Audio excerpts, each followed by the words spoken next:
ವ್ಯಕ್ತಿಗಳಾದ KR Narayana ಅವರ ಕಡೆಯಿಂದ ಮಾಡಿಸ್ತಾರೆ. ಅಂದರೆ ಅವರು ಎತ್ತರದ ವ್ಯಕ್ತಿಗಳನ್ನೇ ಇಲ್ಲಿ ಆಹ್ವಾನಿಸಿದ್ದಾರೆ.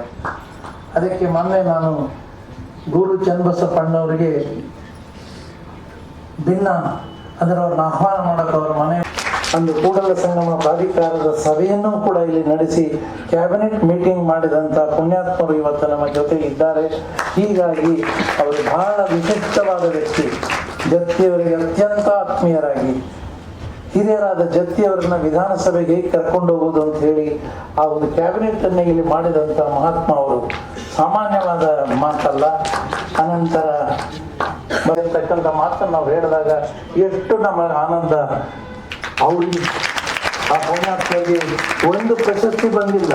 ಸಾಕಷ್ಟು ನಾಡೋಜ ಪ್ರಶಸ್ತಿ ಆಗಲಿ, ರಾಷ್ಟ್ರೀಯ ಬಸವ ಪುರಸ್ಕಾರ ಆಗಲಿ, ಜ್ಞಾನಪೀಠ ಪ್ರಶಸ್ತಿಗಳ ಅನೇಕ ಸರಮಾಲಿಯೇ ಇದೆ. 10 ವರ್ಷದಿಂದ ಮಾಡ್ಕೊಂಡು ಬಂದಿದ್ದೇವೆ. ಕನ್ನಡದಲ್ಲಿ, ಆಂಗ್ಲ ಭಾಷೆಯಲ್ಲಿ, ಹಿಂದಿ ಭಾಷೆಯಲ್ಲಿ, ಮರಾಠಿ ಭಾಷೆಯಲ್ಲಿ ಕೃತಿಯ ಗ್ರಂಥ ಭಂಡಾರವನ್ನು ನಿರ್ಮಿಸ್ತಾರೆ. ವಿಶ್ವ ಮಟ್ಟದಲ್ಲಿ ಬಸವಣ್ಣನವರ ತತ್ವಗಳು ಪ್ರಚಾರ ಆಗಲಿ ಅಂತ ಹೇಳಿ BBC ಮಾಧ್ಯಮದ ಮೂಲಕ ವಚನಗಳನ್ನ ಪ್ರಸಾರಪಡಿಸುವ ಪ್ರಯತ್ನ ಮಾಡ್ತಾರೆ. ವಿಷಯವೇ ಸರಿ. ವಂದನೆಗಳು.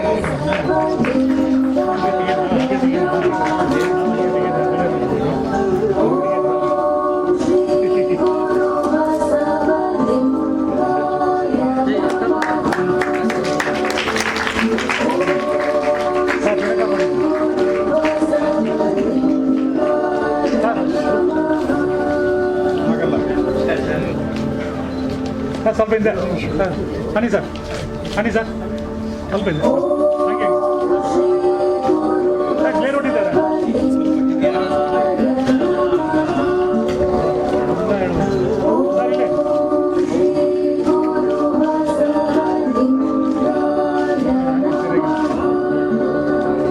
ಸರ್ ಹಂಗೆ ಸರ್.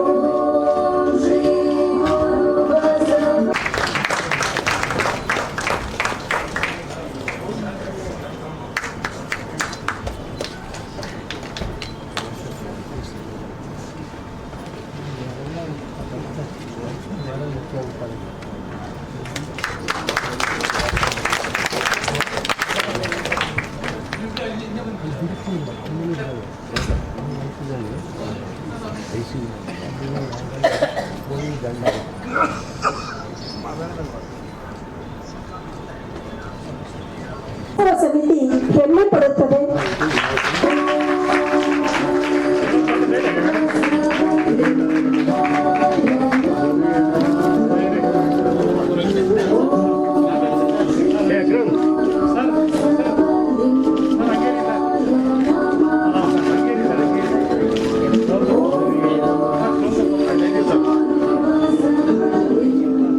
ದಯವಿಟ್ಟು ಪದಾಧಿಕಾರಿಗಳು 3 ಪ್ರಶಸ್ತಿ ವಿಜೇತರಿಗೆ 3 ಚೇರ್ಗಳನ್ನು ದಯವಿಟ್ಟು ಹಾಕಿ.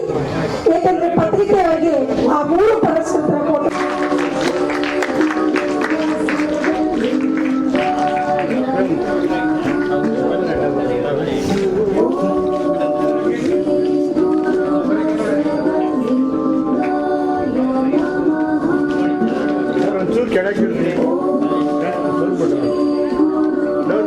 ಇಲ್ಲಿ ಕೈಲೇ ಇರಲಿ.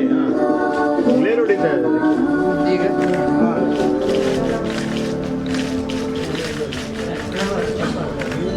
ಕೊಡಿ ಮೇಡಮ್.